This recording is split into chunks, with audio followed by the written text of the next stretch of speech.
Assalamualaikum warahmatullahi wabarakatuh. Alhamdulillah nahmaduhu wa nasta'inuhu wa nastaghfiruh wa nastahdihi wa na'udzu billahi min syururi anfusina wa min sayyiati a'malina may yahdihillahu fala mudilla lahu wa may yudlil fala hadiya lahu. Asyhadu an la ilaha illallah wahdahu la syarika lahu wa asyhadu anna Muhammadan 'abduhu wa rasuluh sallallahu alaihi wa ala alihi wa sallama la nabiyya ba'daha amma ba'd. Ikhwatal iman, jamaah salat subuh yang dimuliakan Allah Subhanahu wa taala, kita sampai pada khalifah yang keempat, Ali bin Abi Thalib. Kalau pada kajian sebelumnya tentang Utsman yang terkenal dengan sakha, kedermawanannya yang luar biasa, juga pengorbanannya untuk Islam, sampai-sampai Nabi SAW pernah memuji Utsman saat Utsman bersedekah dalam jumlah yang sangat banyak menjelang perang Tabuk. Kata Nabi, setelah ini tidak ada lagi yang bisa menghalangi, tidak ada lagi yang bisa mencederai nama baik Utsman bin Affan. Artinya beliau insyaAllah pasti akan masuk surga. Dan rahimakumullah, Ali bin Abi Thalib jadi sahabat termuda dibandingkan ketiga sahabat Nabi lainnya yang menjadi khalifah. Jadi Ali itu lahirnya tahun 23 sebelum Hijriah. 23 tahun sebelum hijrah ke Madinah. Waktu hijrah ke Madinah, umur Nabi 53 tahun. Nabi jadi Rasul umur 41 tahun, masuk 41.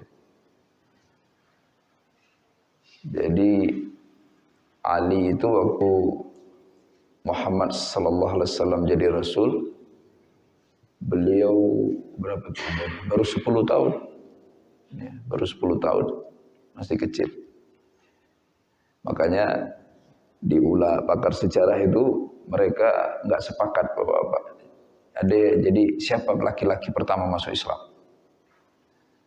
Ada yang mengatakan Abu Bakar, ada yang mengatakan Ali. Yang mengatakan Abu Bakar, alasannya nggak mungkin Ali yang pertama masuk karena kan masih kecil. Jadi kategorinya anak-anak gitu, bukan orang dewasa. Kalau orang dewasa ya Abu Bakar As-Siddiq. Tapi pakar sejarah lainnya mengatakan walaupun umurnya kecil, belum tentu beneran belum balik gitu. Terus gimana dong? Ya biarin aja Pak, itu perbedaan pendapat sejarah kan. Faktanya Ali masuk Islam. Tapi kalau kita pengen telusuri peristiwa masuk Islamnya itu, memang nggak terlalu di awal, tapi yang juga susah memastikan kapan persisnya Abu Bakar masuk. Tapi yang memang dia pertama awail ya kan, orang-orang pertama itu 4 orang. Peristiwa masuk Islamnya Ali bin Abi Thalib itu ketika Allah turunkan ayat wa anzir ashiratakal aqrabin. Ada kan dalam Al-Quran Allah perintahkan Nabi Muhammad sallallahu alaihi wasallam untuk mengingatkan keluarga-keluarga terdekat. Di Nabi alaihi salatu wassalam nyuruh Ali bikin makanan enak. Itu di detail di dalam riwayat itu ada kambingnya, minumnya dan sebagainya. Untuk ngumpul keluarga besar kalau bahasa kita sekarang. Jadi ngumpul pertama siap Ali, ngomong ke Ali siapkan macam-macam. Jadi memang beda Bapak kalau kita baca sejarah itu, anak zaman itu umur 10 tahun itu diperlakukan kayak anak kita zaman sekarang umur 20 tahun Pak. Jadi selisihnya 2 kali lipat. Jadi 10 tahun kok disuruh siapin kambing kita, udah 10 tahun Pak. Baru cuma mau lihat pemotongan kurban aja kan, nonton dari jauh, masih bocah nggak bisa apa-apa. Itu 10 tahun udah nyiapin kambing, masak kambing, ada minumnya semuanya. Wa anzir ashiratakal aqrabin, berkumpullah keluarga itu, makan-makan, semua makan-makan. Sampai Nabi berkali-kali ngomong, tambah lagi Ali. Tambah lagi minumnya, tambah lagi makanannya. Nah, pertemuan pertama, begitu Nabi mau ngomong, dipotong sama Abu Lahab. Kan keluarga besar kan. Paman-paman Nabi diundang semua, Abu Thalib dan sebagainya. Abu Lahab. Kata Abu Lahab apa? Muhammad, engkau sudah tahu bahwa apa yang engkau bawa itu memecah belah keluarga besar kita. Nah, kata Abu Lahab. Ayo kita bubar. Bubar jadi orang-orang. Ya kan Abu Lahab termasuk yang dituakan. Tapi Nabi nggak putus asa. Karena kan perintah Allah itu andir ashiratakal aqrabin. Ingatkan keluargamu terdekat. Bikin lagi acara kedua. Bikin acara kedua. Nabi pesan strategi ini harus saya dulu ngomong. Jangan kasih kesempatan Abu Lahab. Ngomong Nabi ke keluarga besarnya. Ngasih tahu bahwa Nabi membawa berita penting. Ringkasannya, intinya Nabi menyampaikan ada berita gembira buat yang bertauhid, hanya menyembah Allah. Dan ada berita ancaman bagi mereka yang syirik. Intinya seperti itu. Jadi setelah selesai menyampaikan itu, dan mereka juga akhirnya apa yang disampaikan Nabi ditanggapi juga oleh Abu Lahab. Dan akhirnya mereka juga bubar.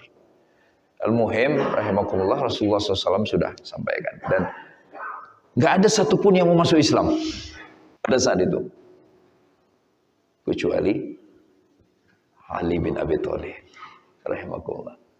Jadi langsung pas saat itu mereka nggak ada yang mau merespon. Ali mengatakan, aku ya Rasulullah, aku menjadi pendukung, aku menjadi pembelamu. Diketawain sama Abu Lahab CS. Bilangnya apa? Anak kecil katanya. Apa hebatnya anak kecil engkau mengembangkan? Jadi Nabi begitu Ali bilang, aku mengikutimu ya Rasulullah. Terus Rasulullah mengiyakan dan mengatakan, nah inilah sahabatku. Inilah yang akan membela dakwahku. Itu orang keluarga besarnya sendiri itu mati. Ya anak kecil itu bisa apa? Masya Allah. Kita langsung ambil pelajarannya bahwa apa? Keluarga dulu. Betul kan? Dan kita nasihati anak orang, ingetin anak orang, gak suka sama anak orang, anak kita sendiri. Itu terjadi. Ya kita lupa kadang. Atau mungkin kita udah nasihati, tapi kelakuan anak kita di luar itu. Misalnya. Ya. Yang lebih parah lagi apa? Di kita kan ada anak-anak muda menjadi imam itu. Kalau Ramadan apa kan dari mana-mana anak-anak muda. Ada macam-macam yang pulang-pulang dari pesantren kan. Ya udah ayolah nak jadi imam. Kan sempat kan ada beberapa jadi imam. Di tempat yang lain. Gak jarang begitu ada muda itu jadi imam. Ya, ada orang tua yang ngomong, apaan sih? Kayak dia aja bisa baca, bisa jadi imam. Dan si bapak itu, anak lakinya gak pernah ke masjid. Gimana ceritanya? Ke masjid aja gak pernah. Terus anak orang lain jadi imam diomongin. Masuk akal gak itu? Ini rahimakumullah. Andir ashiratakal aqrabin. Orang semua salah. Ini si ibu ini gak benar. Si ibu ini gak benar. Istrinya dia gak pernah ke masjid. Pengajian di masjid ada. Andir ashiratakal. Berat memang bapak-bapak. Berat banget. Karena memang maunya Allah begitu.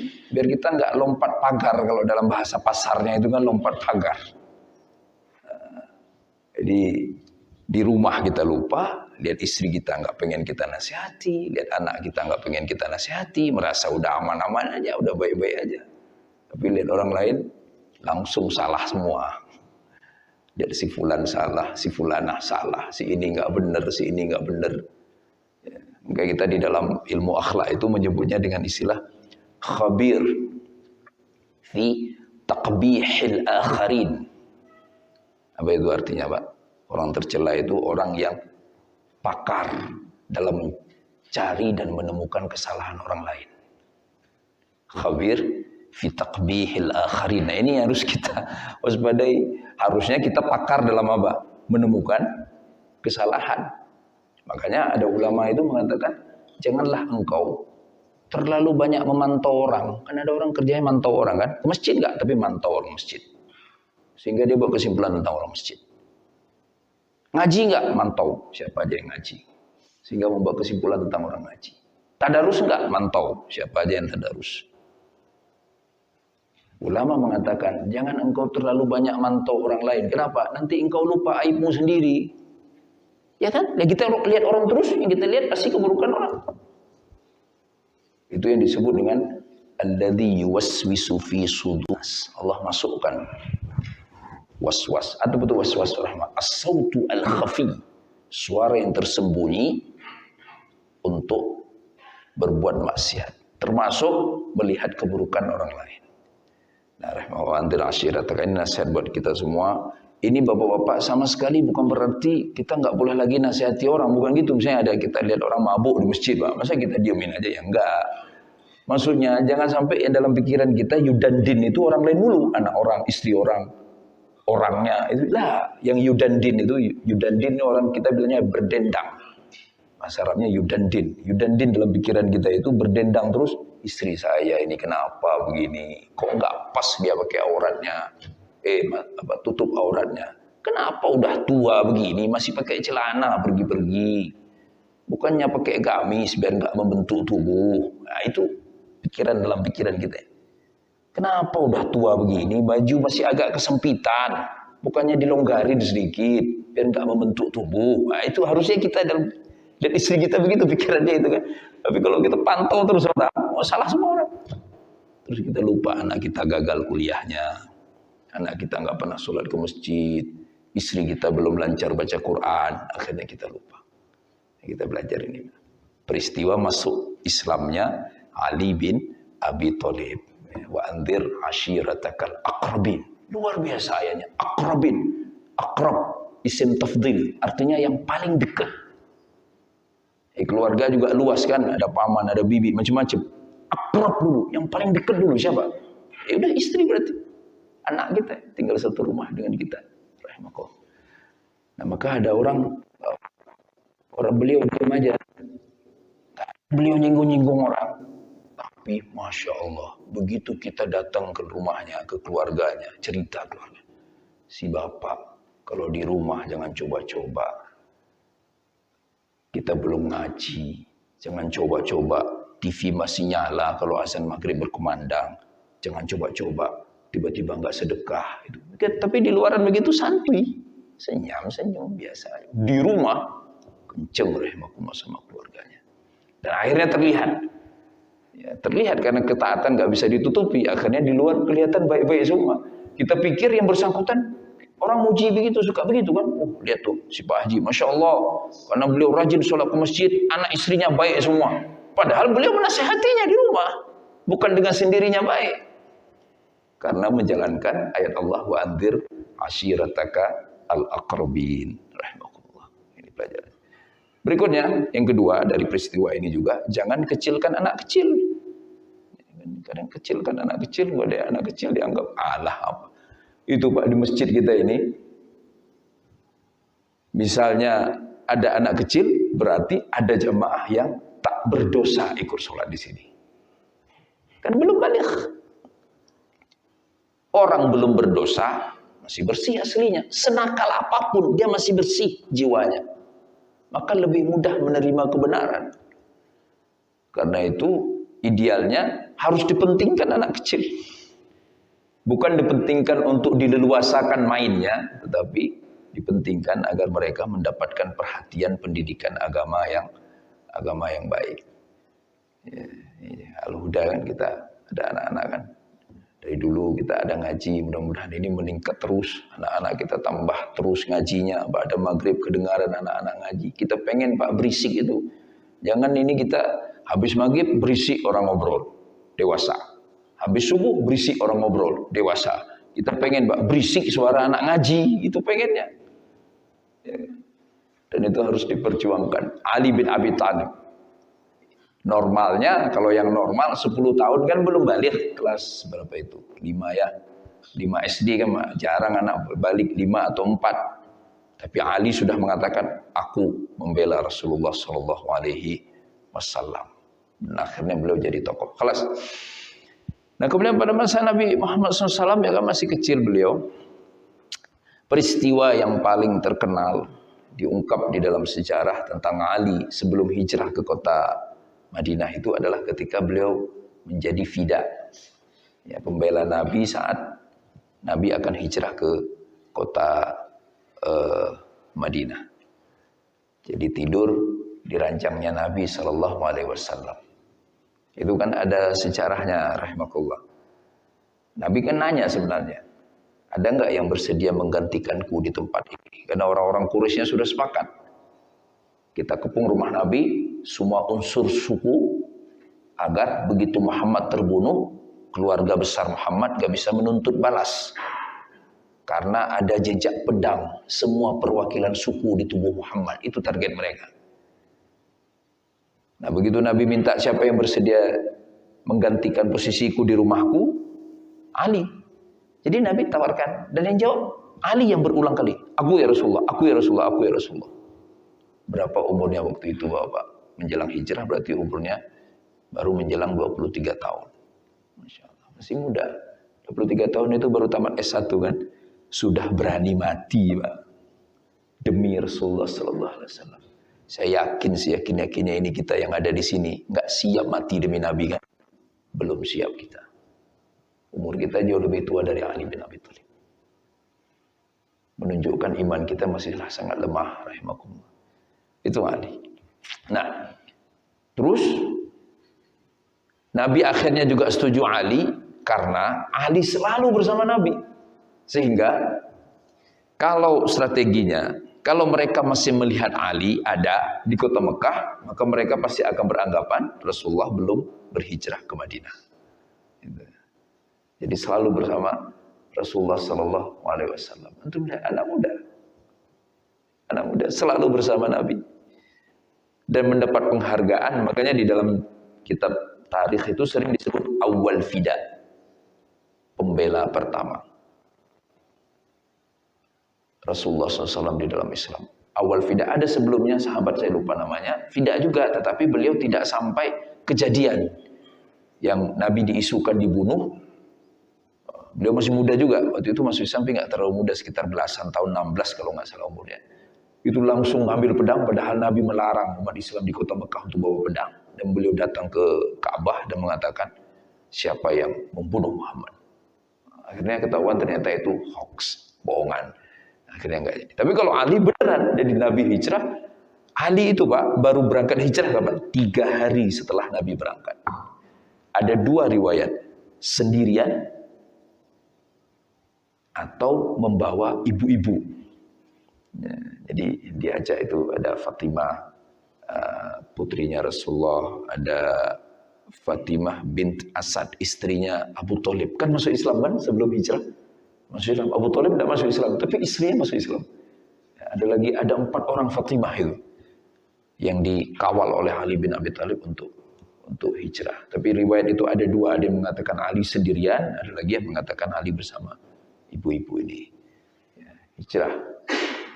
Begitu sampai hijrah kan capek. Bukan naik bisasi, bukan naik kereta cepat. Kalau sekarang ada kereta cepat. Jalan kaki, rahmatullah. Udah jalan kaki, bekal nggak boleh banyak-banyak biar nggak ketahuan. Sampai di sana, lelah kan? Pasti masuk kota Madinah, kalau zaman dulu arah jalannya dari Masjid Quba dulu. Ya. Sampai di Masjid Quba, apa yang dilakukan oleh Rasulullah? Oleh Ali bin Abi Thalib? Sholat dulu. Padahal Nabi sudah istirahat dulu, istirahat. Makan apa? Enggak, sholat dulu. Ali bin Abi Thalib, rahimahullah. Ya, anak muda. Seperti itu kualitas imannya kepada Allah Subhanahu wa Ta'ala. Pelajaran lagi. Apa rahimakumullah? Bisa diandalkan. Ini kita yang sedih nih. Anak muda kita sekarang Pak, gak bisa diandelin. Serba telat. Ya, baca Qur'annya telat lancar. Bawa kendaraannya telat lancar. Nah, dulu mungkin bapak-bapak ngerasa kan, kita lagi muda itu, mungkin 15 tahun kita udah bisa diandelin sama ayah kita. Ya, apa disuruh ke kebun lah, kalau di kampung saya disuruh manjat kelapa lah, apa aja disuruh gitu. Jadi kita bisa, cepat bisa diandelin. Lah anak sekarang Ini PR buat kita rahimakumullah. Karena cerita Ali bin Abi Thalib adalah cerita tentang pemuda soleh di dalam Islam. Ini kehebatannya karena bisa diandelin itu. Antum bayangkan yang riwayat yang satunya yang bersama ibu-ibu itu menjadi bisa mengawal mereka selamat sampai ke tujuan dengan baik. Apa yang harus kita lakukan ke anak-anak kita rahimakumullah? Mulailah memberi amanah dan tanggung jawab. Ini tentunya nasihat ini juga buat saya pribadi. Mulailah memberi amanah. Minimal sekali apa amanah tanggung jawab dalam Islam. Minimal banget kalau bicara Islam. Sholatnya ya ke masjid lah. Kan itu nggak perlu mikul barang, nggak perlu jalan kaki sampai beratus-ratus kilometer, nggak perlu berlelah-lelah. Itu beban pertama itu dibebankan ke anak kita. Harus diomongin, kita panggil, nah kamu laki apa perempuan? Dia jawab, laki lah ya. Di mana sholatmu? Masjid. Sederhana rahimakumullah. Tapi kalau sudah bersedia menanggung beban dari Allah, mudah-mudahan dia akan juga kuat memikul beban duniawi. Insyaallah rahimakumullah. Selalu seperti itu. Saya kalau ada orang datang nanya, kan sering gitu, Ustaz, putri saya ada yang lamar. Gimana menurut antum? Saya cuma nanya satu aja, Pak. Coba cek anak muda itu sholat jamaah di masjid mana. Kok gitu, Ustaz? Nggak nanya kerja apa? Katanya gitu. Berapa gajinya sebulan? Nggak penting. Lah anak bapak itu, putri bapak punya rumah kan sekarang. Dari ayahnya. Punya uang, punya kamar, punya kasur, punya makan, punya semua. Aslinya kalau untuk rumah, untuk makan, untuk jalan-jalan, untuk minum, untuk tidur nggak perlu suami dia. Dia udah ada dari ayahnya buat apa? Dia perlu suami untuk menyempurnakan agamanya. Karena menikah itu sempurna agama. Maka cari laki yang beragama. Itu aja tanya. Di mana anak laki itu sholat jamaah masjid mana? Kan ketahuan, Pak. Tinggal nanya aja kayak antum di sini kalau bisa tanya Pak Kus, anak muda itu sholat sini enggak? Kok enggak pernah lihat saya, Pak. Ya udah selesai berarti, ditolak lamarannya. Karena kan kita pengen selamatkan agama anak kita yang perempuan. Rahimahullah. Itulah agar kemudian anak-anak kita khususnya ini kalau yang enggak punya anak laki agak tenang ini kayak Ustadz Bambang. Anaknya perempuan semua. Kamu punya anak laki ini beban rahimakumullah. Memang berat anak laki. Anak laki itu rahimakumullah. Semua akan berada di pundaknya. Karena secara fitrah fisiknya kuat. Cuman sayangnya kadang-kadang sekarang belum apa-apa orang tua udah berpikir anak perempuan nih yang harus kita. Kenapa? Karena anak perempuan gak bakalan kemana-mana. Habis menikah dia biasanya tinggal dekat sama orang tuanya. Dia akan ngurusi orang tuanya. Padahal harusnya anak laki. Baik, kita lanjutkan Ali bin Abi Thalib. Berikutnya rahimakumullah di kota Madinah ikut semua perang. Enggak sedikit itu perang. Totalnya sampai yang kecil-kecil itu ada 88 kali perang. Setidaknya pakar sejarah memastikan semua peperangan bersama Nabi beliau ikut. Mulai dari Badar, Uhud, semuanya, Hunain, Khaybar.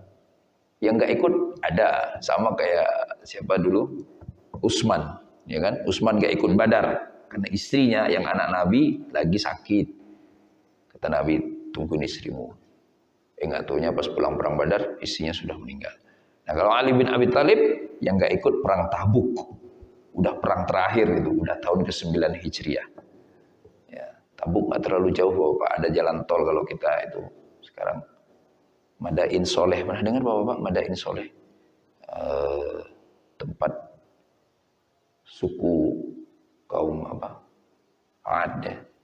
Itu tinggal, itu antara Tabuk dengan kota Madinah. Ya. Nah, rahimakumullah, gak ikut Ali bin Abi Thalib. Kenapa? Karena Nabi nyuruh Ali bin Abi Thalib untuk menjaga kota Madinah. Kan perlu ada wakilnya yang ngurusi kota itu. Jadi waktu itu Ali gak ikut. Nah, nama Ali berkibar itu sebagai prajurit kesatria. Pertama perang Hunain, yang kedua perang Khaybar. Nah, perang Hunain waktu pulang dari mana? Dari Fathu Mekah itu tahun ke-8. Yang Allah turunkan ayat ketika umat merasa sudah kuat, jumlah sudah banyak. Nggak taunya mentalnya sedang lemah. Begitu dikepung, ada perasaan sombong, ada perasaan pasti menang walaupun tanpa pertolongan Allah. Apa yang terjadi, Pak? Kabur semua orang Islam, nggak taunya. Tinggal cuma berapa orang. Dalam sejarah bahkan disebutkan di perang Hunain itu di tengah ribuan orang kafir, Nabi tinggal sendirian, Pak. Nah, itu Ali bin Abi Thalib. Di situ. Akhirnya diteriakkan oleh Nabi, umat Islam, prajurit Islam balik lagi. Perang Khaybar, perang ke kampungnya Yahudi. Itu berat, Bapak. Itu komplek kalau kita bilang apa ya? Kayak wilayah yang Yahudi semua di situ. Itu juga peristiwa di mana Ali bin Abi Thalib terkenal sebagai kesatria. Maka kalau kita ingin simpulkan ya, kepribadian Ali bin Abi Thalib, kita akan ketemu dua, kecerdasan akal, kekuatan pikiran, dan kehebatan badan. Itu dua itu. Cerdas beliau. Kalau ngomong fasih, makanya banyak sekali kan antum kalau ketemu, cuma memang harus kita verifikasi. Ya, nggak semuanya soheh. Kan kita sering perkataan Ali bin Abi Thalib, perkataan Ali bin Abi Thalib, perkataan Ali. Karena faktanya memang banyak. Jadi nggak mungkin dalam sejarah Islam ada orang tiba-tiba dipersepsikan positif padahal negatif, itu nggak mungkin. Yang ada mereka membumbui. Nah, jadi dari semua sahabat yang kalau ngomong itu pas, karena memang kan selalu bersama Rasulullah Sallallahu Alaihi Wasallam. Di saat yang sama selain pikiran juga kelihayan dalam berperang. Lagi-lagi pelajaran buat kita rahimakumullah, ini kadang terjadi kan, giliran anak kita yang kuat, gagah, prestasi akademiknya bermasalah. Ya kan? Giliran anak yang rajin belajar, baca buku, badannya lemes banget. Itu memang PR buat kita bersama. Di antara yang saya kenal, tapi ini nggak ingin bermaksud mentazkiyah, misalnya putranya udah Heri ini. Semesannya juga luar biasa, belajarnya juga rajin. Tapi langkah seperti itu rahimahullah. Ya, kita semua merindukan anak kita bisa seperti Ali bin Abi Thalib. Berikutnya,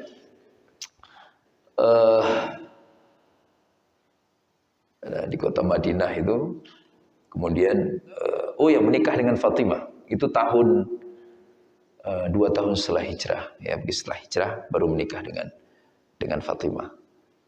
Ya. Istri putri Rasulullah Sallallahu Alaihi Wasallam. Nah, menikah dengan Fatimah itu dikaruniai Hasan pertama, kemudian nggak lama Husain. Ya, tapi ada riwayat menyebutkan ada anak perempuan namanya Zainab. Ya, Zainab. Nah, Ali hanya beristrikan Fatimah sampai Fatimah meninggal. Setelah Fatimah meninggal, jadi total istri Ali bin Abi Thalib itu ada 8 orang. Tapi antum jangan berpikiran, berarti enggak satu waktu, Pak, tenang. Enggak satu waktu, ini beda-beda waktu, tapi enggak pernah lebih daripada 4. Ya. Anak lakinya, Pak, totalnya ada 12 dari semua istrinya. Jadi kan sebagian orang bilangnya cuma Hasan Husain, anak lakinya banyak. Tadi dari semua istrinya. Anak perempuannya ada kalau nggak salah 5 orang anak perempuannya. Ya, Ali bin Abi Thalib. Nah, rahimakumullah, mengikuti semua perjuangan peperangan bersama Rasulullah Sallallahu Alaihi Wasallam sampai kemudian Rasulullah SAW meninggal. Ya. Apa peran beliau? Peran kesehariannya. Salah satu yang mendapat tugas untuk menulis wahyu. Ya, termasuk sekretaris penulis wahyu. Kita ada tahu misalnya ada Zaid bin Thabit, ada Muawiyah bin Abi Sufyan yang kelak menjadi gubernur di Damaskus. Ya, kemudian ada Ali bin Abi Thalib. Yang dipilih memang yang masih muda-muda semua ini yang dipilih agar mereka akurat dan mereka kan ilmu kekiniannya udah lumayan. Jadi suasana peradaban, perjalanan peradaban itu selalu hampir serupa kayak kita pada hari ini kan nggak terlalu jago itu Facebook apa segala itu anak-anak muda. Dulu juga yang dipilih adalah anak muda. Maka kalau udah bahasanya teknologi, hal-hal yang berbau kontemporer itu biasanya anak muda yang lebih pintar. Ya. Maka jangan sampai anak muda kita gayanya malah jadul. Nah, itu yang perlu kita perhatikan. Maka anak muda jangan terus nggak boleh berteknologi, itu keliru rahimakumullah. Hanya perlu dikendalikan agar dimanfaatkan untuk perkara yang positif. Meninggal Rasulullah SAW. Siapa yang mandikan? Ali bin Abi Thalib. Siapa yang kafankan? Ali bin Abi Thalib. Ya, ini yang agak berbeda Bapak. Kalau kita baca sejarah itu, jadi zaman Nabi sampai di Nabi SAW itu penyelenggaraan jenazah bukan berarti berbeda caranya, cuma berbeda kerumunannya Bapak. Jadi kalau sekarang kan kadang orang semua pengen masuk, dimandiin jenazah semua pengen masuk, saya pengen lihat, saya pengen bantu. Kalau dulu enggak Pak, kadang satu orang aja yang ngurus. Kenapa? Kan aib. Itu antum. Jadi menjalankan hadis Nabi bahwa jenazah itu masih merasakan, cuman nggak bisa mengungkapkan. Sahih. Maka kenapa kita jenazah pelan-pelan kan? Pelan-pelan kita tutup-tutupin. Itu bukan biar kita nggak malu, biar jenazahnya nggak malu. Itu hadis Nabi, itu ngerasain, cuman nggak bisa ngomong. Makanya kan dibilang jangan terlalu menangis, menyiksa jenazah, karena ngerasa. Jadi dulu enggak, kalau kita kan rame-rame ya. Kalau apa itu ada mandiinnya satu orang aja. Pas dikafanin lagi, saya pernah lihat itu mau dikafanin, lalu semua pada nongkrong ngeliatin. Coba kita pakai baju dilihat orang, Pak, gimana rasanya? Ini bagus mungkin buat apa nanti pengurusan jenazah kita, ya kita taklil itu, benar-benar keluarga dekat aja, keluarga dekat. Jadi kalau dia suami ya istrinya oke lah, lihat. Anaknya, itu nggak perlu sampai semua. Kadang-kadang kita pamannya, bibinya segala mau lihat ini kan saudara saya, kapan lagi saya lihat? Jangan, masa lagi mandi ada, kita buka pintu, ayo keluarga semua lihat saya lagi mandi gitu, malu kan? Rahimakumullah, malu rahimakumullah. Ya, kan aib itu, maka harusnya jangan banyak-banyak. Kalau kita lihat sejarah itu, nggak banyak Pak. Saya cari informasi itu, berapa orang yang waktu itu ngurusin Nabi, nggak nemu Pak. Langka, susah kali kita nemunya. Paling nanti satu Ali bin Abi Thalib, satu orang. Jadi enggak sahabat ngumpul ngeriung rumah Nabi semuanya bareng-bareng mandiin Nabi. Enggak seperti itu. Ya ngumpulnya di mana? Di luar rumah Nabi. Gitu. Jadi ngelayatnya ya iya betul, tapi pas pengurusan yang sifatnya sangat personal itu. Berikutnya rahimakumullah, selesai itu semua. Nah ini yang mulai muncul fitnah itu. Jadi sebenarnya fitnahnya berawal dari tahun ke-10 Hijriah Bapak-Bapak. Jadi menjelang wafat Nabi, akhirnya kan Nabi haji wada. Dengarkan haji wada, haji terakhir. Itu bukan berarti terus Nabi pernah haji sebelumnya, enggak. Itu haji pertama dan haji terakhir Nabi SAW. Ya. Nah rahimakumullah, di dalam catatan sejarah itu Nabi berumroh 2 kali, berhaji sekali. Ya. Pulang dari haji wada, kan di waktu khutbah di Arafah di haji wada turun ayat al-yauma akmaltu lakum dinakum wa atmamtu alaikum ni'mati wa raditu lakumul islam madina. Pada hari ini kata Allah SWT, telah aku sempurnakan agamamu, telah aku sempurnakan syariat, aku telah ridho, kata Allah Subhanahu wa taala. Artinya kan itu sebenarnya isyarat bahwa syariat ini sudah tuntas disampaikan oleh Nabi, tidak lama lagi Nabi akan dipanggil Allah Subhanahu wa taala. Nah, di perjalanan pulang sampai ke kota Madinah itu ada namanya peristiwa Ghadir Khum. Jadi berhenti sebentar Nabi sallallahu alaihi wasallam. Nah, di peristiwa itu terus Nabi ngomong ke orang-orang, ke sahabat-sahabatnya, ya semacam semi berpidato lah begitu. Di antara kontennya apa yang dikatakan oleh Nabi SAW? Man kuntu ana maulahu fahada aliyun maulahu. Kata Nabi SAW, siapapun di antara kalian yang menjadikan aku sebagai kekasihnya, maka ini Ali harusnya juga menjadi kekasihnya. Artinya orang yang dicintainya. Saya ulang, barang siapapun di antara kalian yang memilih aku sebagai orang yang dicintai, maka ini Ali bin Abi Thalib, cintai juga ia sebagaimana kalian mencintai. Luar biasa kan? Rahimakumullah. Menunjukkan apa? Bahwa kalau cinta ke Allah terkait dengan cinta ke Nabi, cinta ke Nabi juga terkait dengan cinta ke Ali bin Abi Thalib. Kelas Yang jadi soal apa, Bapak-bapak?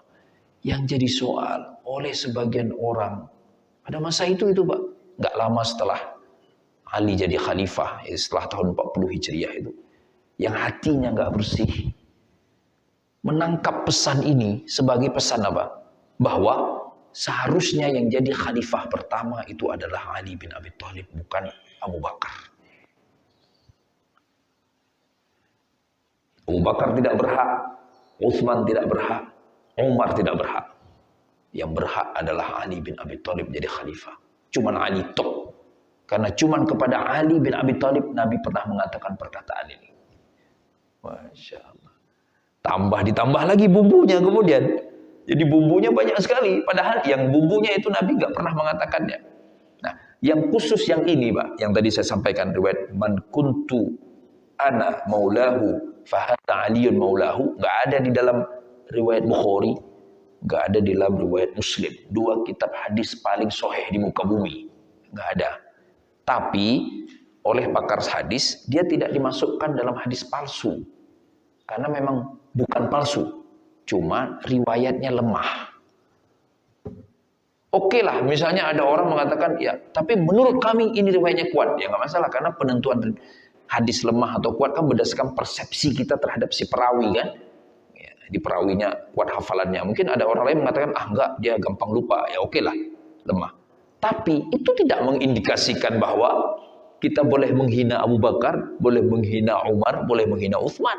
Yang kedua, itu tidak mengindikasikan sama sekali arahan dari Nabi bahwa begitu beliau meninggal harus langsung Ali yang jadi khalifah. Nah, jadi peristiwa ini Pak, oleh orang Syiah itu dijadikan hari raya. Biasanya sepekan setelah Idul Adha. Ghadir Khum, terkenal itu.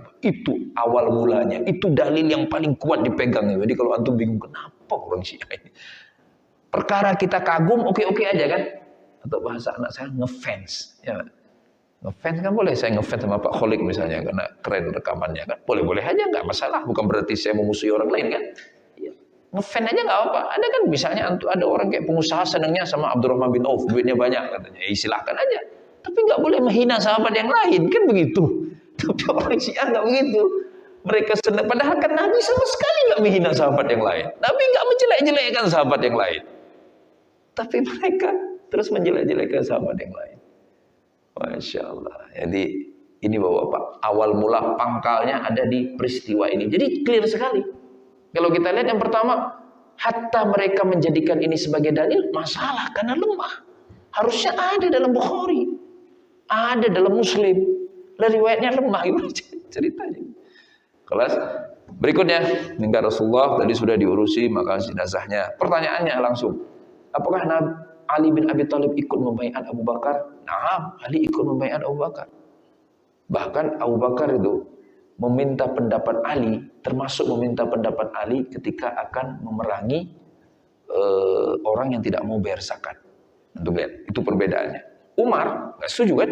Kata Umar, Abu Bakar, Nabi nggak begitu. Ini kan dia orang Islam, masih syahadat, masa nggak mau bayar zakat aja diperangi? Tapi ini jangan dipraktekkan Pak Ustaz Munir, nanti yang nggak mau ngasihkan celengan diperangi, jangan disediakan, bukan zakat. Di rahimahullah, Ali justru mengatakan, iya, ya ini udah benar mereka tidak bayar zakat, berarti tidak mau menjalankan rukun Islam. Islam itu ya rukun itu, 5 hal itu kan. Nggak bisa Islam terus ngambil satu rukun aja, ya nggak bisa. Terima semua rukunnya. Kelas. Jadi diakui. Kemudian meninggal Abu Bakar. Ali termasuk dalam orang yang dimintai pendapatnya untuk pemilihan Umar. Rahimahullah. Jadi orang Syiah itu, nanti kita bahas setelah kelanjutannya. Mereka senang sekali mengatakan ada semacam rivalitas antara Ali dengan sahabat-sahabat yang lainnya. Ini untuk lihat Pak, ini kita perlu waspadai. Kata mereka apa? Ali kan keluarga Nabi, hidup sama Nabi dari kecil. Ayahnya yang menjaga keselamatan Nabi, kan Abu Thalib kan? Ya. Tapi kok nggak diperlakukan sebagaimana seharusnya? Nah, itu alasan mereka. Jadi ada tuh rivalitas terjadi. Sementara sahabat-sahabat yang lain ini nggak langsung keluarga terdekat Nabi, Tapi malah mereka jadi khalifah dan sebagainya. Bapak, kita ambil pelajaran. Apa pelajarannya? Hati-hati, hati-hati. Mengunggulkan seseorang tidak berdasarkan agama. Kita akan masuk dalam ahli fitnah berarti. Itu bahaya, Pak. Misalnya orang, dia kan bukan warga kita. Padahal dia yang selalu sholat di saf pertama. Dia nggak tahu dia orang mana, sukunya apa. Padahal dia yang paling rajin sholat jamaah. Masih ingat antum peristiwa turunnya surat Abasa wa Tawalla kan? Jangankan kita, Pak, jangankan sahabat, Nabi saja ditegur sama Allah. Walaupun kita nggak boleh mengatakan Nabi bersalah. Kenapa Nabi ditegur? Gara-gara Nabi menyepelekan Abdullah bin Umi Maktum, orang buta. Kan ditegur, Abasa wa Tawalla anja'ahul a'ma, langsung. Itu teguran pedas itu, Pak. Dia bermuka masam, dia berpaling karena yang datang orang buta. Lihat fisik, lihat suku, lihat kedekatan, lihat CS, lihat orang kita atau bukan. Harusnya yang dilihat cuma satu tok. Inna akramakum indallahi atqakum. Yang paling mulia adalah yang paling bertakwa. Ini yang repot kita ini hari ini.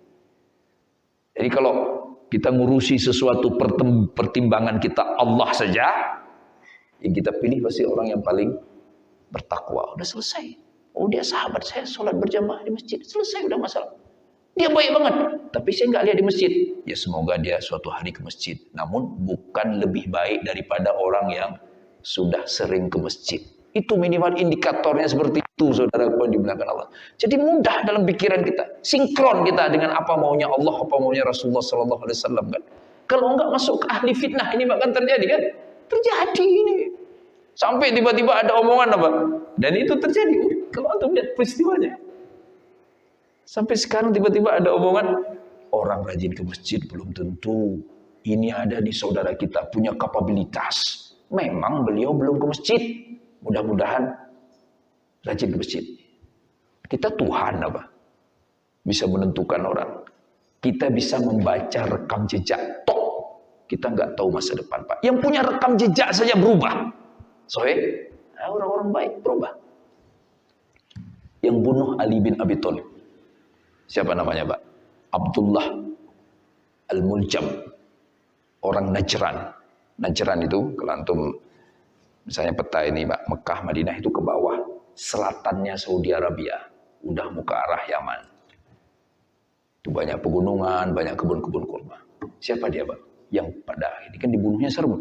Ali jadi imam subuh bulan Ramadan itu. Tahun 40 Hijriah. Dia bawa pedang. Pedangnya dikasih racun. Padahal nggak usah kasih racun, Pak. Dibunuh aja di kepalanya itu udah meninggal Ali bin Abi Thalib. Dikasih racun lagi pedangnya. Di kepalanya, Pak. Dan itu persis seperti hadis Nabi Shallallahu Alaihi Wasallam. Nabi pernah menyampaikan. Waktu Ali masih hidup. Nabi pernah menyampaikan. 2 orang paling rugi dalam hidupnya. Paling sengsara. 1, suku yang kan, yang nyembelih kaum apa itu, kaum Adeh yang nyembelih unta. Yang kata Allah, unta ini jangan disembelih. 1 lagi yang membunuh engkau wahai Ali. Jadi bukan kejadian tiba-tiba Ali nggak tahu.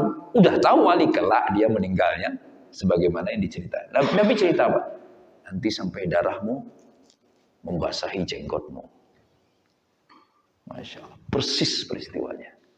Nah yang saya ingin ceritakan, Abdullah bin Muljam ini, Pak, kan dari Najran, masuk Islam dia. Waktu masa Umar kan umat Islam berhasil menguasai Mesir. Mustad. Dikirimlah ke sana Amr bin As jadi gubernur di Mesir.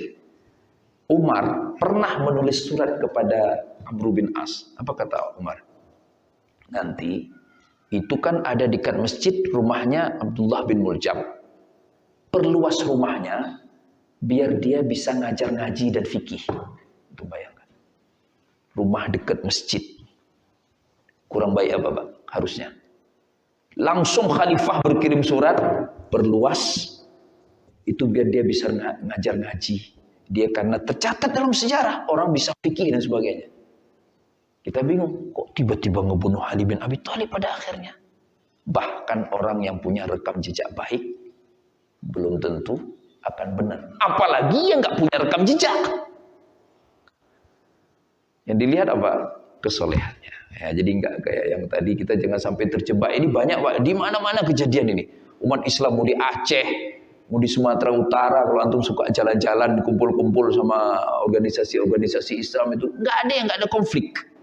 Begitu kita telusuri Pak, enggak taunya apa konflik itu berawal dari apa? Asumsi dan persepsi. Musibah enggak itu? Bukan kenyataan. Ini orang ini kan belajar sama ustadz ini. Dia sering ke masjid ini. Ini dihabisi nih kita nih. Padahal belum ada orang yang dihabisi sama orang itu. Ya baik-baik aja padahal. Itu Pak terjadi di mana-mana sekarang seperti itu. Ada lagi, ini orang ini gelagatnya seperti ini nih. Ini dia bakalan begini nih.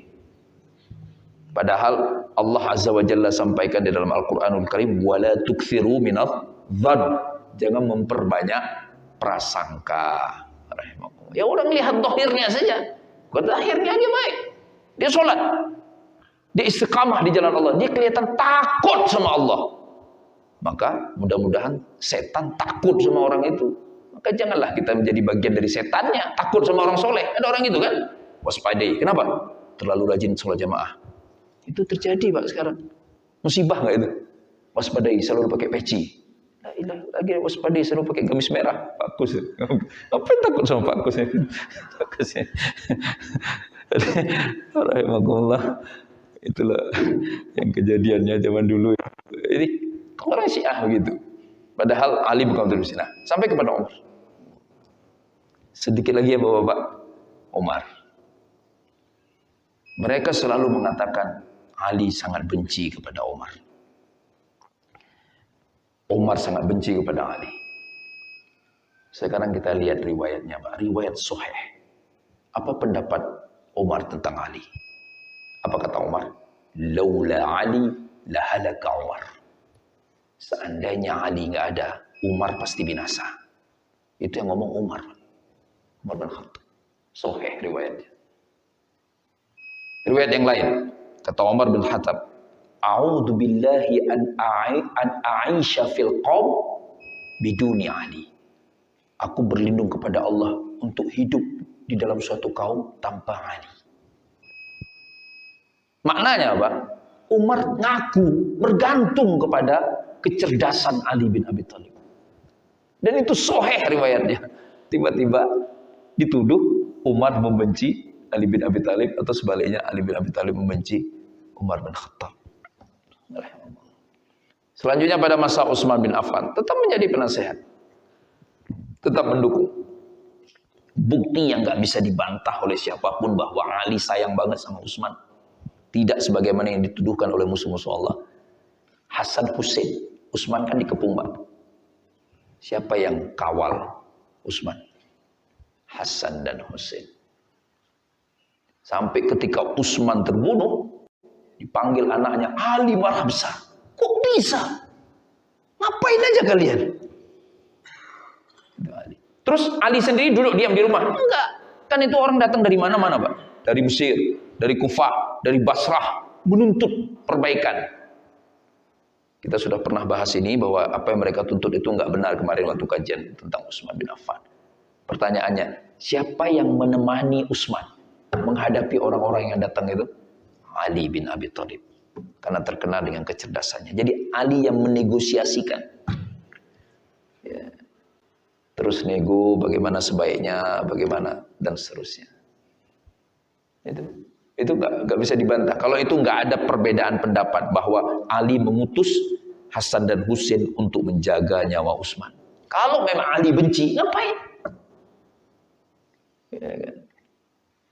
Jadi rahimakumullah, banyak yang kemudian fakta sejarah dengan sengaja disembunyikan untuk menjelaskan betapa terpecah belahnya umat Islam. Kan sering kadang-kadang orang ngomong kan, saya sih Pak, saya Islam, saya senang dengan Islam, tapi kenapa ya umat Islam berantem terus? Padahal isu umat Islam berantem terus dari siapa Pak? Dari orang yang nggak suka Islam. Maka kita jaga hati kita, jangan sampai tergiring. Jaga hati kita rahimakumullah. Jangan buat definisi sempit. Yang teman saya, yang orang soleh, yang ustadznya sama dengan saya. Nanti pusing kita nggak punya dalilnya. Ya kan? Jangan sampai kita menjadi aktor dalam perpecahan umat. Orang diklasifikasikan bukan berdasarkan kualitas ketakwaannya. Udah selesai, cukup itu aja. Ini kayak tadi subuh, Pak Ahmad jadi imam, boleh aja. Kita semua nyebut kalau ada yang tanya, siapa Pak Ahmad? Yang bantu-bantu di masjid. Tapi saat salat subuh tadi, siapa Pak Ahmad?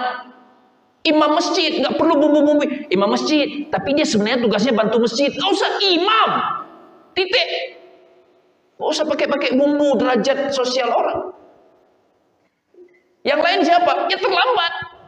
Bukan imam, selesai makmum, ngikut Pak Ahmad, titik.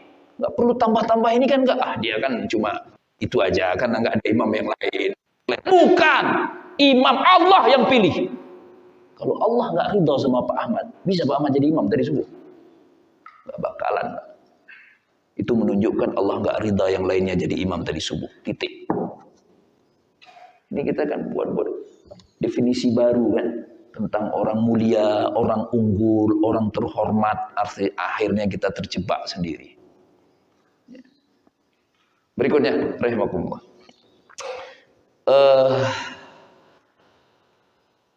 Kemudian meninggal Utsman. Ya, Ali berduka sekali. Ali nggak ingin Utsman meninggal. Begitu meninggal, itu nggak seperti waktu meninggalnya Abu Bakar dan Umar. Itu kan sempat ada rapat dan sebagainya untuk milih pemimpin. Nah waktu itu dicalonkanlah, kan CS-an itu sahabat kan, Zubair, Talhah atau Ali. Akhirnya yang terpilih adalah Ali bin Abi Thalib.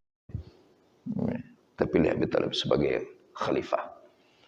Nah di sini Pak tantangannya. Kan Utsman beda. Kalau Umar terbunuh sifatnya dibunuh personal. Kalau Utsman sejarah menyebutnya dengan istilah thuwar. Thuwar itu apa Pak? Pemberontak. Jadi datang dari mana-mana menuntut agar Utsman memenuhi keinginan mereka. Ya. Dia terbunuh. Pertanyaannya, siapa yang membunuh Utsman? Gak gampang kan? Gak gampang rahimakumullah. Kenapa? Karena yang ngepung rumahnya banyak orang. Gak mudah. Kan harus dicari semua kalau dalam Islam. Penerapan qisas itu dicari siapa. Siapa provokatornya. Siapa yang merencanakan. Berapa kan. Proses peradilan gak mudah rahimakumullah. Ada yang, mohon maaf yang dulu siapa? Aktivis kemanusiaan yang meninggal di pesawat waktu ke Belanda itu. Oh, maaf, bukan ini nggak sengaja. Maksud saya sampai sekarang nggak jelas kan? Iya kan Pak? Maksud saya pengen cerita itu satu orang jelas di pesawat udara, pesawatnya jelas, semuanya jelas. Kan dari makan keracunan, kok bisa nggak ketahuan persisnya siapa? Ya kan ada dua kan, ada yang dulu bilang Pak siapa itu, ya, saya nggak pengen nyebut namanya. Al-muhim sampai sekarang teman-teman aktivis LSM kemanusiaan itu masih nuntut kan? Belum jelas, ini belum aktor utamanya sampai sekarang loh Pak, berapa tahun sudah itu? Udah lama banget. Nah ini banyak orang situasinya kacau, maka nggak mudah. Dari situlah Ali kan tadi menjadi diplomat, negosiator bagi Utsman bin Affan.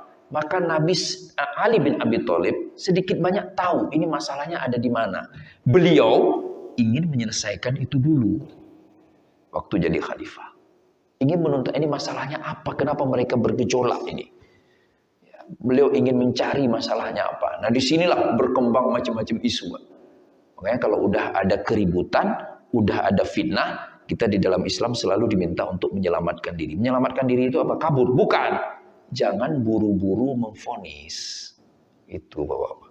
Ada kekacauan nih kan. Ya, kita tenang dulu. Atau kalau orang barat bilang Pak, apa Pak Heru? Wait and see ya. Nah, jangan buru-buru. Disipulan ini yang salah. Tunggu dulu, tenang dulu, lihat dulu. Oh, situasinya begitu. Kalau sudah ada. Karena kalau enggak kita kejebak rahimahullah. Makanya Ali tenang dulu, cari masalahnya tradisi di dalam Islam, begitu ada yang terbunuh langsung dikejar, langsung pelakunya dikesas. Kali ini Ali nggak bisa karena kan situasinya berbeda, sifatnya nggak personal. Banyak orang ini siapa?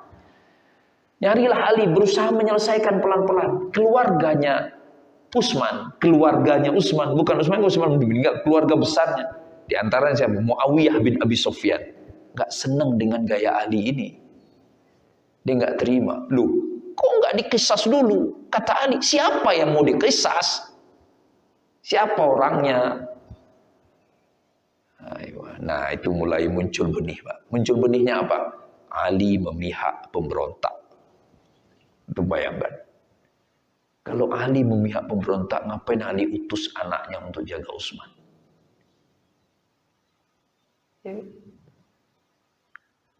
Jadi rahimakumullah, begitu Muawiyah nggak setuju, menuntut segera dikisas, akhirnya terjadi konflik. Maka Ali bin Abi Thalib, Bapak, di masa kekhalifahannya menghadapi 3 kali perang saudara.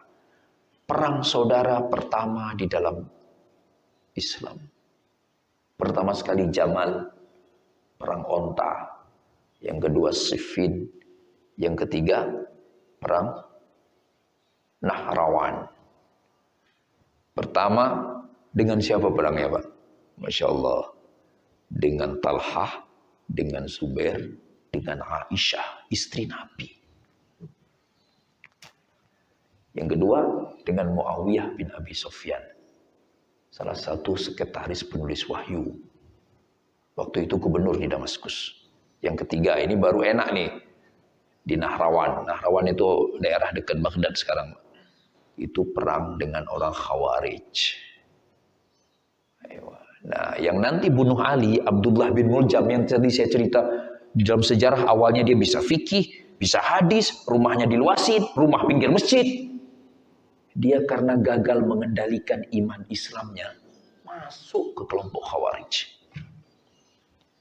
Ali menang di Nahrawan, memerangi orang Khawarij. Dia dendam. Abdullah bin Muljam. Maka dia pengen membunuh Ali bin Abi Thalib dan akhirnya berhasil. Tapi kan keberhasilannya karena memang udah begitu takdir Allah Subhanahu wa ta'ala. Aywa. Antum bayangkan, yang kita bahas yang perang Jamalnya. Kok bisa? Kok bisa? Masalahnya ada apa sebenarnya? Sama, menuntut agar segera dicari siapa yang bunuh Utsman. Ali mintanya sabar dulu. Ini lagi kacau. Semua lagi heboh. Ya kan? Khalifah itu kan Dzunnurain, Utsman, 2 istrinya anak Nabi sallallahu alaihi wasallam. Jadi orang kan kok bisa ditentramkan dulu. Kalau orang Pak Harto dulu bilangnya apa? Stabilitas keamanan ya, kalau nggak salah bahasanya begitu. Itu dulu kalau sudah tentram, mudah kita mencari pelakunya kan. Tapi kalau ribut begitu gimana? Orang semua bisa berbohong.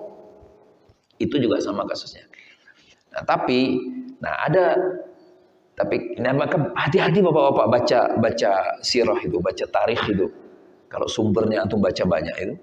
Jadi ada yang bilang apa? Itu sebenarnya bukan masalah itu. Masalahnya Talhah sama Zubair pengen jadi khalifah karena tadinya dia nggak terpilih. Jadi dia pengen memerangi gitu. Padahal enggak sama sekali. Bukan itu soalnya. Nah, kalau kita tahu sumber perkaranya, kita nggak bisa nyalahin siapa-siapa kan? Berani Pak nyalahin Aisyah istri Nabi? Nggak berani. Udah benar, memang harus dituntut, memang harus khalifah menegakkan aturan, menegakkan hukum. Tapi berani nyalahin Ali bin Abi Thalib? Nggak berani juga. Lah beliau khalifah berhak memutuskan. Nah, ulama Ahlus Sunnah wal Jamaah menjelaskan peristiwa ini sebagai bagian dari konflik tak terhindarkan dari tabiat manusia. Nah, ini pelajaran besar dan penting bahwa kebenaran belum tentu hanya di satu pihak. Itu Bapak-bapak. Tapi tentunya harus berdalil kan?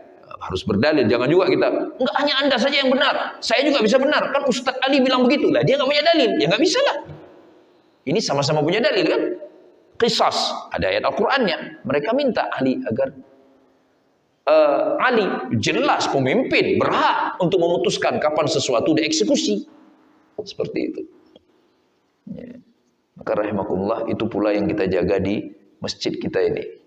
Kita udah milih Pak Haji Munir sebagai ketua, nggak usah lah. Ya kan? Sampai beliau diintervensi habis-habisan, struktur kepengurusan harus begini. Orang-orang ini harus masuk, orang ini jangan masuk, orang ini. Beliau ini bukan baru kemarin sholat di masjid. Beliau bukan datang ke masjid untuk jadi ketua, datang ke masjid takut sama Allah, pengen menyembah Allah Subhanahu Wa Taala. Harusnya diberikan keleluasaan lah, ya kan? Tapi kadang-kadang kan orang nggak begitu. Jadi begitu seorang pemimpin ditunjuk, diintervensi habis-habisan. Ini jangan, si fulan jangan. Ini harus diganti. Ini membahayakan. Orang ini baik. La ilaha illallah.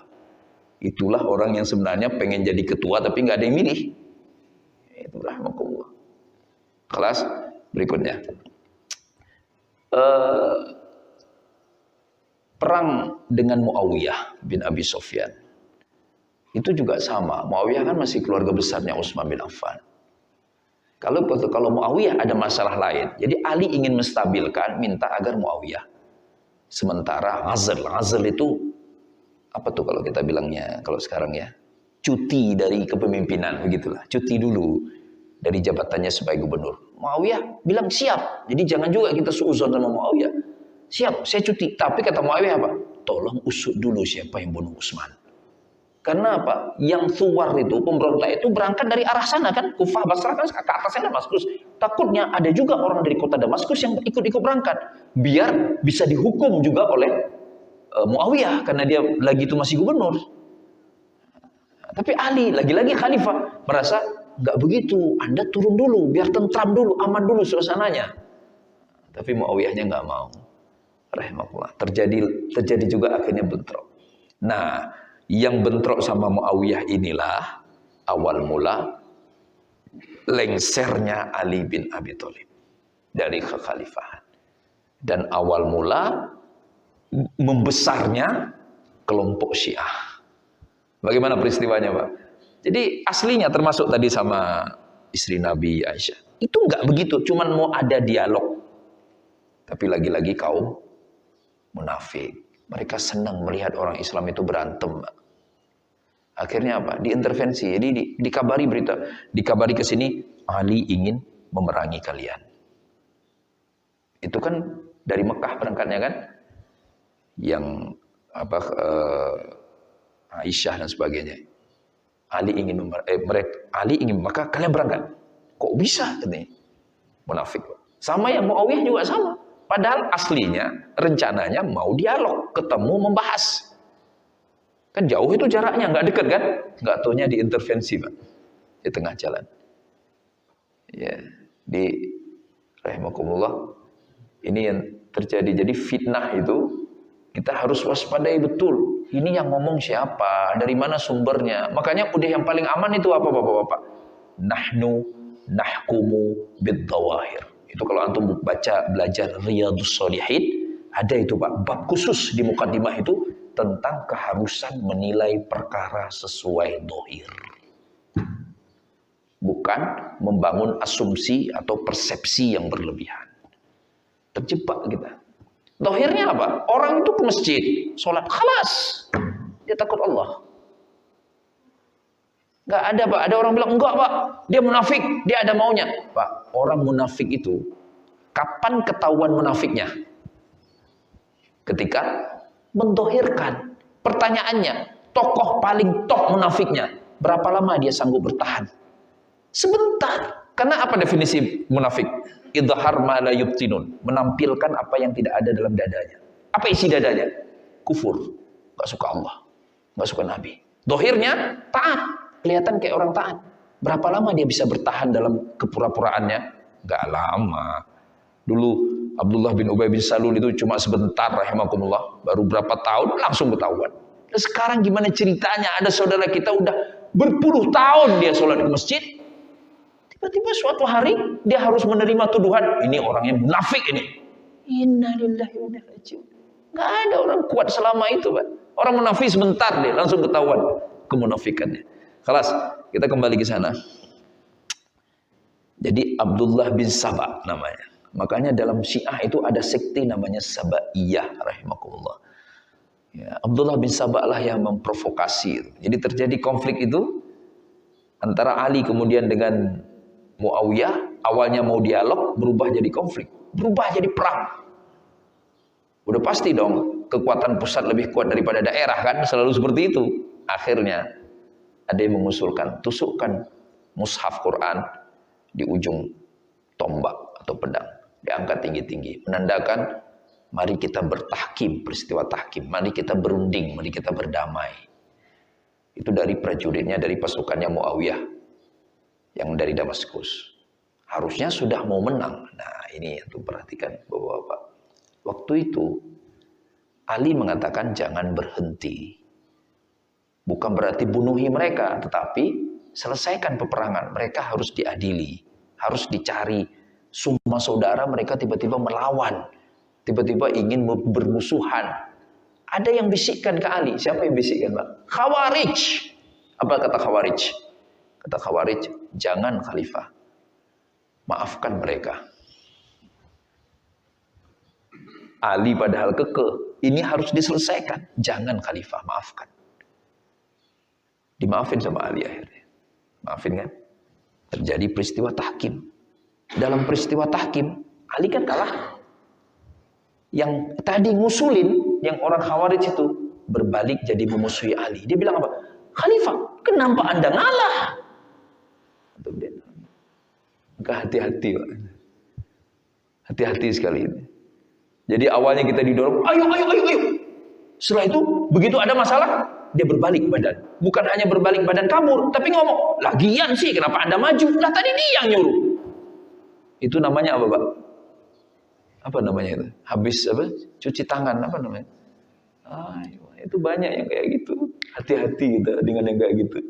Nah, inilah awal mula, Pak. Kan kita pengen cari dalam sejarah ini awal mula Khawarij ini dari mana asalnya ini. Jadi orang rupanya mereka adalah awalnya mengusulkan kepada Ali sudah biarin aja pasukan Muawiyah ini. Ali udah gak bisa kan bersalah. Mereka jelas-jelas ngangkat pedang ke kita. Bukan berarti kita bunuhin, cuman kita selesaikan. Dia bilang nggak berdamai. Begitu berdamai apa yang terjadi, Pak? Itu kan ahli strategi semua, keluarga Utsman. Saya nggak bicara soal Utsmannya. Itu semuanya orang-orang yang dulu di masa jahiliyah para diplomat, negosiator. Mereka nunjuk siapa? Amr bin As. Ya. Dari Ali bin Abi Thalib, Abu Musa al-Asy'ari. Ngomong Abu Musa dulu. Ngomong Abu Musa. Kata Abu Musa al-Asy'ari, kamu pengen berdamai. Abu Musa al-Asy'ari kan orang soleh sekali. Sahabat Nabi, ya. Amr bin As sahabat Nabi juga, semua sahabat Nabi. Ngomong, Muawiyah dan Ali bin Abi Thalib semuanya, keduanya berkenan untuk meninggalkan tampuk kekuasaan untuk sementara waktu. Keren kan? Keren. Naik Amr bin As kan negosiator dari pihak sana. Apa kata Amr bin As?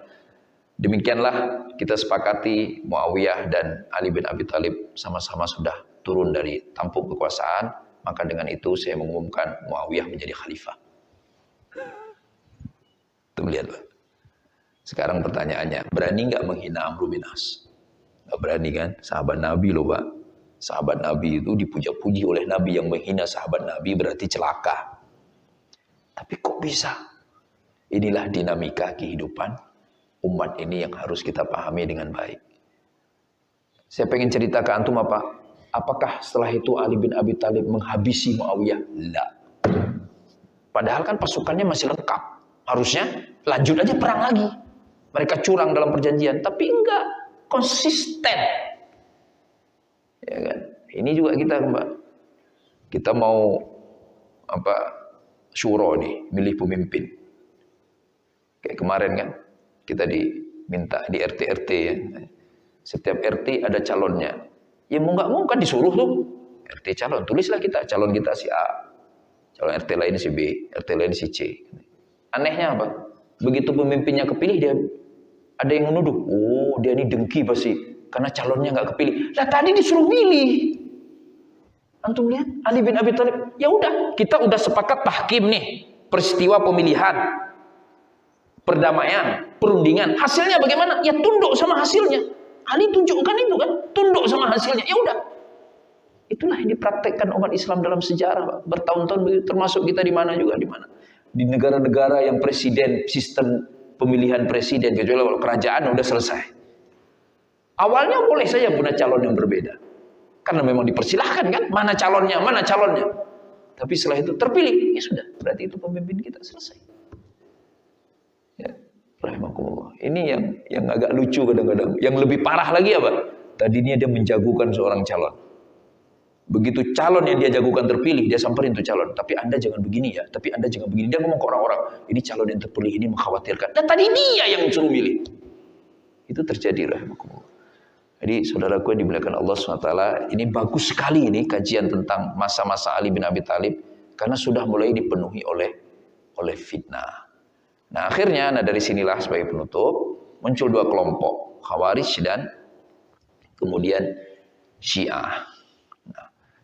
Khawarij, apa yang mereka lakukan Pak setelah peristiwa tahkim itu? Ngeri sekali. Jadi mereka keluar kota, tinggal di padang-padang pasir atau di hutan-hutan daerah Syam itu. Nggak punya pemimpin lagi, nggak tunduk kepada Muawiyah, nggak tunduk kepada Ali bin Abi Thalib. Apa yang mereka lakukan? Yang mereka lakukan menghadang orang jalan Pak. Jadi kan orang kafilah jalan dulu kan, dihadang, ditanya apa Pak? Anda siapa khalifahnya? Yang selamat, yang menjawab, khalifah saya bukan Muawiyah dan bukan Ali bin Abi Thalib. Yang menjawab, khalifah saya Ali atau khalifah saya Muawiyah, ditebas lehernya Pak. Itu Khawarij. Nggak suka kepemimpinan. Itu kerja Khawarij pertama sekali Pak. Dan itu berlanjut sampai detik ini. Ada masih cara berpikir Khawarij itu. Cuman hati-hati, harus kayak Khawarij. Jadi jangan nuduh orang Khawarij padahal dia nggak Khawarij. Yang Khawarij itu apa? Yang itu, nebas. Pakai kekerasan. Selama bukan kekerasan, bukan Khawarij. Antum lihat? Itu berani bilang Zubair bin Awam Khawarij. Muawiyah Khawarij. Talha Khawarij. Aisyah Khawarij. Nggak berani kan? Padahal jelas di sejarah mencatat perang Jamal. Aisyah dengan Ali. Tapi nggak ada yang berani bilang Aisyah Khawarij. Kenapa? Karena itu bukan kekerasan untuk memaksakan kehendak yang tidak berdalil. Tapi berdalil, ada masalah. Dan itu awalnya mereka bukan untuk berperang. Beda dengan apa yang dilakukan oleh Khawarij. Nah ini yang sedih kita Pak. Sedih kita, sebagian saudara-saudara kita mudah sekali nuduh orang ini Khawarij. Nah, dia kan nggak pakai kekerasan. Ngomong doang. Cuma ngasih tahu, nulis artikel, menasihati penguasa, menasihati kementerian, menasihati. Nulis, ngomong di forum seminar, forum diskusi, yang forum itu dibolehkan, berizin, diselenggarakan di televisi. Kan dia nggak bawa pedang, nggak bawa senjata, nggak ada setelah ngomong, ayo kita bunuh, nggak ada ngomong gitu. Kenapa dituduh Khawarij? Nah, itu kita harus hati-hati. Kita sedih juga kadang-kadang sekarang, hatta anak-anak muda pendemo itu dibilang Khawarij. Mahasiswa Pak, kalau keluar dari kampus dicek, nggak boleh ada bawa alat untuk kekerasan sama sekali. Kan BEM itu ketat sekali, cek, nggak boleh.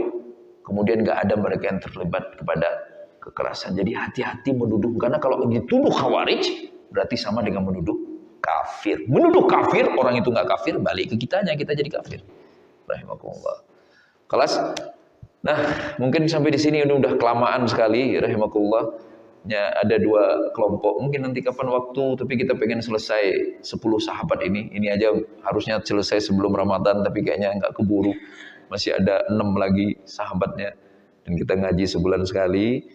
Rahimakumullah, ya ada yang tidak setuju, keluar, kemudian ada juga yang mendukung habis-habisan, itulah mereka yang kemudian menjadi Syiah. Jadi apa kerja Abdullah bin Sabah itu, Bapak? Kerjanya adalah terus menggaungkan bahwa Ali didiskreditkan.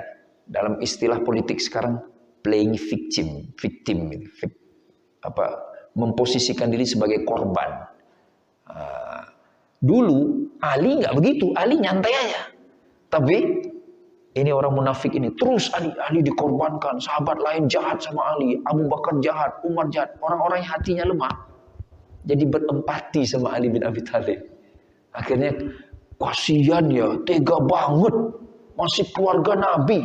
Kan dulu waktu hijrah semua kan dipersaudarakan oleh Nabi. Satu Ansar, satu Muhajirin. Giliran Ali, saudaranya sama siapa? Nabi sendiri. Begitu sampai setelah hijrah sampai kota Madinah, Nabi langsung mengatakan Ali adalah saudaraku. Yang lain kan kayak Abdurrahman bin Auf ada saudaranya, ini ada saudaranya. Ali dengan Rasulullah. Maka ini diangkat-angkat seolah-olah Ali bin Abi Thalib disepelekan, dikucilkan, dihinakan, direndahkan dan sebagainya, padahal itu tidak terjadi di dalam sejarah. Nah, rahimakumullah, kesimpulan terakhirnya adalah juga hati-hati mengagumi seseorang, siapapun kita. Hati-hati Bapak. Makanya kalau saya pribadi arahnya lebih baik kalau memang kita senang fanatik, cukuplah fanatik kepada Allah dan Rasulullah SAW saja. Titik. Ustadz Pak bisa salah. Ustadz itu manusia biasa. Ustadz kalau hidup sekarang dia bukan orang salaf. Karena salaf itu definisinya as-sahabah, kibarut tabi'in, a'immatud-din, alladhi urifa a'maluhu fil Islam, dan tidak pernah terlibat dalam kesesatan. Itu orang dulu. Kalau sekarang ini sama semua. Jadi kalau misalnya orang itu lagi benar, alhamdulillah kita ambil benernya. Tapi jangan buru-buru kemudian orang Pak di stigma pasti benar terus. Pokoknya kalau dia oke terus. Waspadai diri kita. Jangan sampai kita nggak suka Syiah, tapi gaya kita mirip-mirip orang Syiah. Itu yang terjadi dengan orang Syiah. Akhirnya pokoknya Ali bin Abi Thalib. Pokoknya Ali bin Abi Thalib. Padahal banyak sahabat-sahabat yang lain. Demikian kajian kita pada pagi hari ini. Semoga ada manfaatnya buat kita bersama. Terutama buat saya pribadi. Mohon maaf juga kalau kepanjangan sekali kajiannya. Mengganggu sarapan kita. Sarapannya sudah menunggu. Alhamdulillah. Kita tutup dengan jazakumullah ibu-ibu yang sudah menyiapkan sarapan. Kita tutup kajiannya dengan kafaratul majelis. Subhanakallahumma bihamdika asyhadu an la ilaha illa anta astaghfiruka wa atubu ilaik. Billahi taufiq wal hidayah. Assalamualaikum warahmatullahi wabarakatuh.